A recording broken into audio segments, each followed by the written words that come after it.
1974 की तपती रेत में हुआ एक ऐसा परीक्षण जिसकी खबर दुनिया को देर से लगी।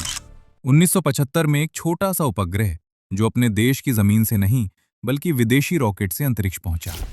1913 में सीमित साधनों के बीच बनी पहली फीचर फिल्म जिसने भारतीय सिनेमा की नींव रखी। और फिर एक ऐसा मंगल मिशन जिसने पहली ही कोशिश में इतिहास लिख दिया। ये सिर्फ तारीखें नहीं हैं, ये वो क्षण हैं जब भारत ने चुपचाप दुनिया को संकेत दिया कि हम शुरुआत भले छोटे कदम से करते हैं लेकिन मंजिल हमेशा बड़ी चुनते हैं। नमस्कार, आज हम जानेंगे भारत के उन 10 ऐतिहासिक शुरुआतों की कहानी जिन्होंने भारत का भविष्य चुपचाप बदल दिया। वेलकम टू रहस्यमय सफर यूट्यूब चैनल। नंबर 10। 21 नवंबर 1963 केरल के थुम्बा तट पर भारत ने अपना पहला रॉकेट प्रक्षेपित किया, नाइकी अपाचे साउंडिंग रॉकेट। ये कोई युद्ध प्रदर्शन नहीं था बल्कि एक वैज्ञानिक प्रयोग था। इसका मुख्य उद्देश्य था पृथ्वी के ऊपरी वायुमंडल, खासकर आयनोस्फीयर का अध्ययन करना। उस समय वैज्ञानिक समझना चाहते थे कि भूमध्य रेखा के पास अंतरिक्षीय कण और सौर विकिरण किस तरह रेडियो संचार और मौसम को प्रभावित करते हैं। थुम्बा चुना गया क्योंकि वो मैग्नेटिक इक्वेटर के बेहद करीब था, यानी रिसर्च के लिए आदर्श स्थान। रॉकेट के हिस्से साइकिल और बैलगाड़ी से लॉन्च साइट तक पहुंचाए गए। एक चर्च की इमारत को कंट्रोल सेंटर बनाया गया। वैज्ञानिकों की टीम का नेतृत्व युवा विक्रम साराभाई कर रहे थे। संसाधन सीमित थे लेकिन लक्ष्य साफ था, अंतरिक्ष विज्ञान में भारत की पहली ठोस शुरुआत। सीमित साधनों में किया गया ये प्रक्षेपण दरअसल डेटा जुटाने की शुरुआत थी, ताकि भविष्य में सैटेलाइट कम्युनिकेशन, मौसम पूर्वानुमान और शिक्षा प्रसारण को मजबूत किया जा सके। उस दौर में आम लोग शायद नहीं समझ पा रहे थे कि आसमान की तरफ उड़ता ये छोटा रॉकेट उनके रोजमर्रा के जीवन से कैसे जुड़ा है। आज जब मोबाइल नेटवर्क, जीपीएस और मौसम की सटीक जानकारी हमारे हाथ में है, तो सवाल उठता है, क्या हम उस छोटे से वैज्ञानिक प्रयोग की असली अहमियत को पूरी तरह समझ पाए हैं? नंबर 9। एक छोटा सा कमरा, सीमित उपकरण और एक ऐसा प्रयोग जिस पर पूरा देश भरोसा करने को तैयार नहीं था। कोलकाता में 3 अक्टूबर 1978 को एक बच्ची का जन्म हुआ, कनुप्रिया अग्रवाल, जिन्हें दुर्गा कहा गया। ये भारत की पहली टेस्ट ट्यूब बेबी थी। इस उपलब्धि के पीछे थे डॉक्टर सुभाष मुखोपाध्याय। उन्होंने इन विट्रो फर्टिलाइजेशन यानी आईवीएफ तकनीक से अंडाणु और शुक्राणु को शरीर के बाहर मिलाकर भ्रूण तैयार किया और फिर मां के गर्भ में स्थापित किया। तथ्य साफ हैं, उस दौर में न अत्याधुनिक लैब थी न महंगे उपकरण। प्रक्रिया को गोपनीय रखा गया क्योंकि वैज्ञानिक जानते थे कि समाज में गलतफहमियां फैल सकती हैं। और हुआ भी वही। लोगों के मन में डर था, क्या ये प्रकृति के नियमों के खिलाफ है? क्या ऐसा बच्चा सामान्य होगा? सरकारी स्तर पर भी तुरंत स्वीकार्यता नहीं मिली। उपलब्धि पर सवाल उठे, समर्थन कम मिला। आज आईवीएफ सामान्य चिकित्सा प्रक्रिया है और लाखों परिवारों के लिए उम्मीद का रास्ता बन चुकी है। लेकिन एक सवाल आज भी सीधा खड़ा है, क्या हम अपने वैज्ञानिकों को समय रहते पहचान पाते हैं या इतिहास को हमेशा देर से समझते हैं? नंबर 8। आसमान की ओर देखता एक देश और हाथ में था सिर्फ हौसला।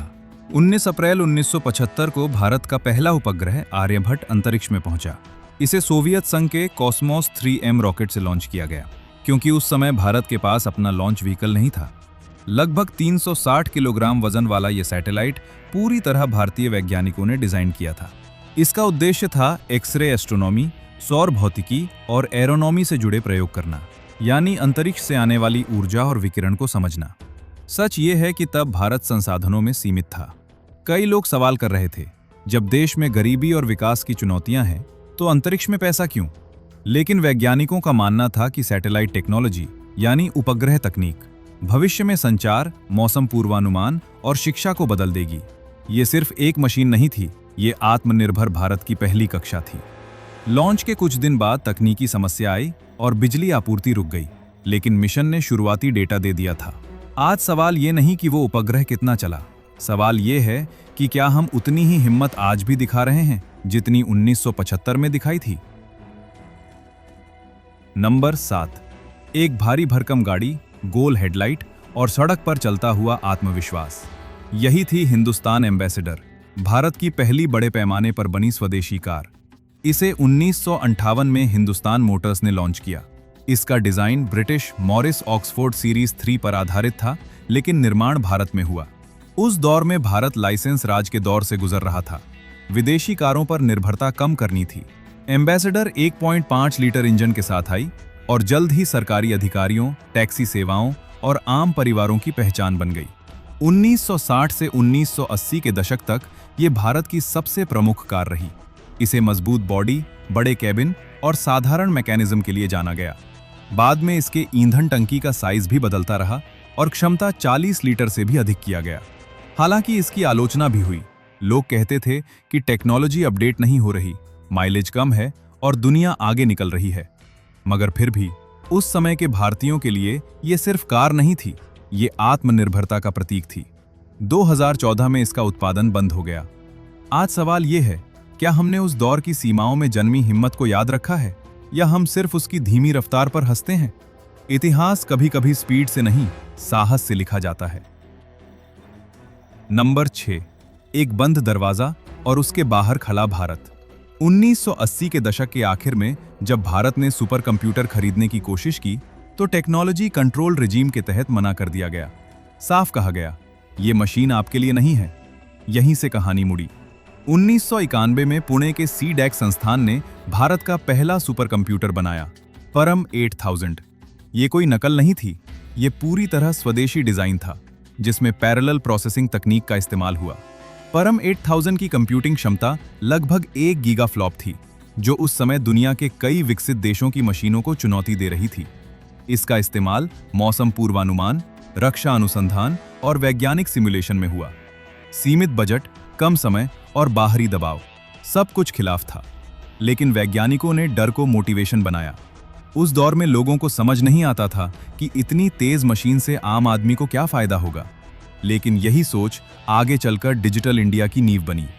आज जब जेब में स्मार्टफोन है, सवाल उठता है, अगर उस दिन अपमान चुपचाप स्वीकार कर लिया गया होता तो क्या भारत टेक्नोलॉजी में अपनी पहचान बना पाता?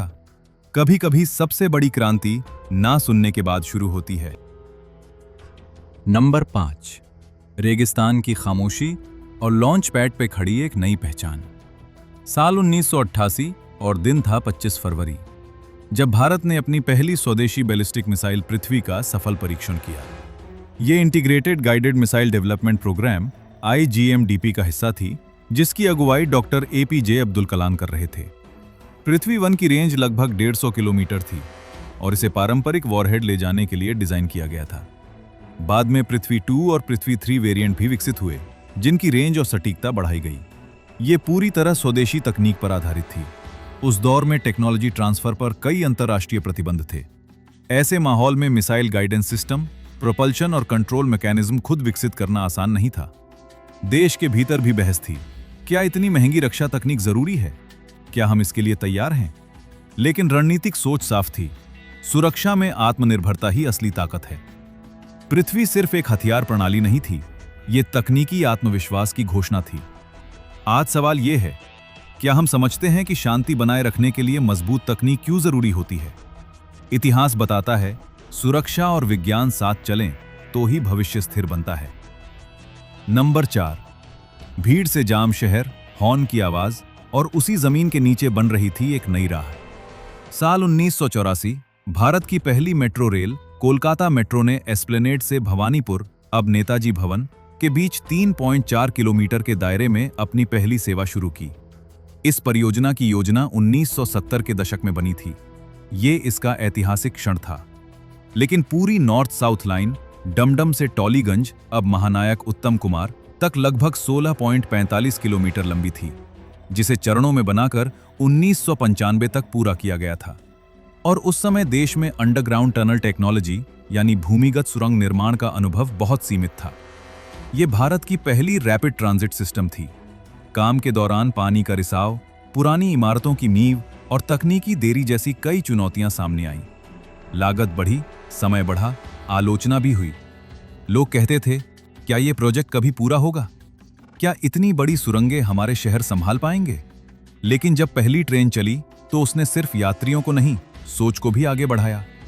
आज दिल्ली, मुंबई, बेंगलुरु जैसे शहरों में मेट्रो आम बात है, लेकिन शुरुआत यहीं से हुई थी। अब सवाल सीधा है, क्या हम उस पहले जोखिम को याद रखते हैं जिसने शहरी परिवहन की दिशा बदल दी?